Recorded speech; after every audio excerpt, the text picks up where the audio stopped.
As one of the few NHL franchises to never win a Stanley Cup, Vancouver Canucks fans are desperate for any semblance of hope entering the 23-24 NHL season. A team that's been the dumpster fire to end all dumpster fires of the last 5 years, the Canucks allowed Jim Benning to run this roster into the ground before Aquilini presumably woke up from a coma and realized the team was a glorified beer league team. Now with the new GM and head coach at the helm, many are hoping that this will be the beginning of a new era in Canucks hockey, but I am not one of them. Vancouver Canucks, here's why I hate your stupid fucking team. I never heard of half of these guys, and the ones I do know are way past their prime. Most of these guys never had a prime. This guy here is dead. Cross him off then. It is absolutely incredible the mismanagement of this roster because the Canucks entered this year projected to be $4 million over the cap and realistically will be picking in the top 10 once again next year. Their top line features two players, Elias Pettersson and Brock Besser, who will undoubtedly request a trade out of this hellhole within the next few years. Just like with Bo Horvat last year, the return in these trades will be largely underwhelming and the draft picks you get will be immediately squandered. Now, Andrei Kuzmenko is also on your top line, and for an overage rookie last year, he looked really good, posting over 80 points. Speaking of the Bo Horvat trade, Anthony Beauvillier is leading the second line that includes Ilya Mikheyev, a fringe second liner, and JT Miller, who has been on the trading block for this team for about his entire Canucks career. I swear, even if the team got contracted, somehow Miller would still be playing for Vancouver. He's like a ghost you can't exorcise. Your third line is made up of the three players with the weirdest combination and names in the NHL: Dakota Joshua, Pius Suter, and Connor Garland. Somehow that combination has 3 first names and 3 last names, but none of them fit together the way that they should. Kinda like how these 3 don't fit together to form an actual competent third line.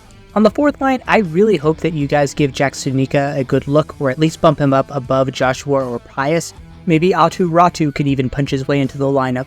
On defense, Quinn Hughes remains one of the most electric young defensemen in the NHL that no one is aware of. Seriously, that guy's an absolute stud, and the decision to lock him up a few years ago was a no-brainer.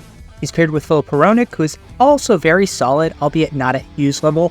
If this was a competent organization, I would say that's almost a great young pairing to build the rest of your team around.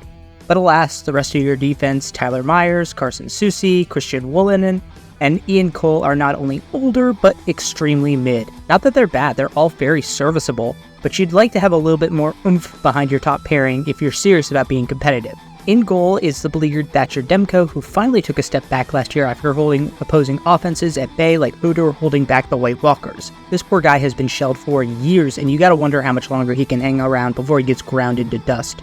Please, please play some defense in front of this guy. Anybody got an idea? Last year, you dragged out Bruce Boudreau's execution so long that even Joffrey Lannister thought you were being a bit too cruel. You replaced him with Rick Tocchet, who is actually worse and has only made the playoffs once in his entire career. He's coached for 3 different teams now. Seen here noticing his family's dinner is being brought out by the waiter, but that they did not remember his side of asparagus, Tocchet did lead the Nucks to a winning record in his 40-game stint with the team last year, so it's possible he could ultimately prove me wrong and be an adequate coach. After all, when the majority of your previous experience was done in Arizona, that's not going to help your record too much. But at the same time, I don't have that much faith that anybody could turn around this burning, sinking ship. Who the hell are you? I'm the new guy. I already mentioned them, but Soucy and Ian Cole on the back end made up your 2 big splurges in free agency. You also added Teddy Bluger for depth, but nobody cares about any of those guys. In the draft though, the Canucks were one of the dumbass teams to pass on Zach Benson and took Linder instead. I know he's a promising young defenseman, but he was projected to go around 20th rather than 11 where you took him. With a farm system ranked outside of the top 20, I really don't see much of a bright future in the next few years, so I really hope you hit on that Linder pick. You gay Irish fireman, you're okay, but you I do not like. I've gushed ad nauseum about Luke Hughes, and Elias Pettersson is obviously an incredible talent, but I want to highlight the new addition Kuzmenko. I know he came into the NHL at 26, but my god, that dude looked right in place in his first year. I'm not going to put him on the level of a Kaprizov or anything like that, but I am saying that more teams should be looking at some of these overage Russians and bringing them over because it has worked like gangbusters. All right, Raven. You really told that Shelly off. I'm actually a little bullish on the Canucks. There's a lot of ifs, like if Rick Tocchet is actually a good coach, if Thatcher Demko can rebound and then not get blasted into the ionosphere by all the pucks he's facing, if Kuzmenko isn't a flash in the pan, if Pettersson decides to stay.